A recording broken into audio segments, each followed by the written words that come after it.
Okay, so the second typical question is something like, how do you respond to difficulties? So this could mean something difficult's come up in your organization. How do you respond? Have you ever been part of a difficult team situation? How did you react? But this is a trick question. I mean, they're wanting to understand why you respond the way you do in a team dynamic. But actually, I think the hidden question is, are you a kind and good person? Because what they're asking isn't just what was a difficult time in your life or in your work and then how did you react. They're saying there's going to be difficulties in this position, in this team, in our organization. We know that, and we're wondering, how are you going to respond? So it's not really about telling a story about what you've done. It's more showing the team that you're working with, that you could be working with, what kind of a person you are. How do you react to challenging situations? So there's a couple of things you can talk about. You can talk about who you are. I'd recommend, if you're this kind of a person, to talk about your self-reflective nature.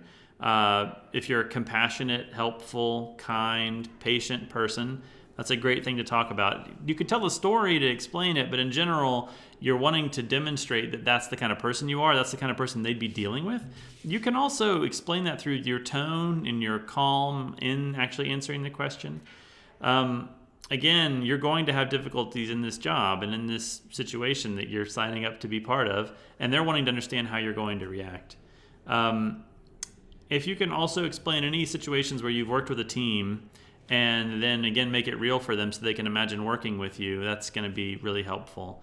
The question is, how do you respond to difficulties? The hidden question is, are you a kind and good person? And if you can show that, if you can explain to them the kind of person you are, and again, you don't have to explain it completely. It's hard over the phone to do that. When you're in the in-person interview, it'll be a different situation. But over the phone, talk about the kind of approach you take, the kind of person you are, and say, well, being patient, being kind is really important to me. And the approach that I take really starts at that point. And whether we're running into a challenging situation, that doesn't change the fact that I'm going to be listening and reflecting and approaching it from a kind and helpful place. That kind of an answer goes a long way.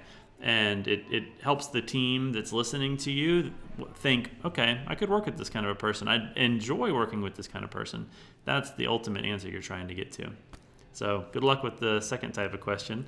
How do you respond to difficulties? And in general, are you a kind and good person?